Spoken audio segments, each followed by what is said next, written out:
तो आज मैं ये रोटियां किसके लिए लेके जा रहा हूँ। तो अस्सलाम वालेकुम दोस्तों, तो कैसे रहो, उम्मीद करते हैं ठीक होंगे। तो रोटियों को पहले से रखिए, कबूतरों को देखिए, फिर आपको मैं न्यूज़ प्राइस जो है वो बताता हूँ। तो कबूतर का मैंने देखा, कबूतर तो ठीक ठाक है, लोग क्रेट में बैठे हुए थे और तो नीचे बैठा हुआ था और दाना का पड़ा हुआ था।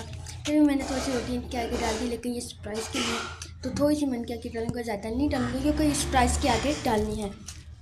तो थोड़ी सी मैंने रोटियाँ इन्हें डाल दी, लेकिन ये नहीं खाएंगे मुझे पता है, और इन्होंने खाई भी नहीं थी और ये देखिए खाई भी नहीं है। और मैंने जो है, चले आपको बता देता हूँ प्राइस क्या है। तो प्राइस है जी ये मुर्गी, और ये मुर्गी मैंने कल रात को ही आई है और अभी मैंने से ये पानी वाली रोटियाँ डाल दी हैं और इसकी सेटिंग चेंज करेंगे और इसके लिए एक मुर्गा लेंगे। आपको मैं बताएं कौन सा मुर्गा लाएँ, कौन से कलर का लाएँ और ये सीम मुर्गी, इसका नाम क्या रखें। तो इसकी सेटिंग भी चेंज करेंगे, इसका केज चेंज करेंगे, ये छोटा है। ओके, ये थी व्लॉग, मुझे तो अच्छी लगी लाइक शेयर सब्सक्राइब। ओके, अल्लाह हाफिज़।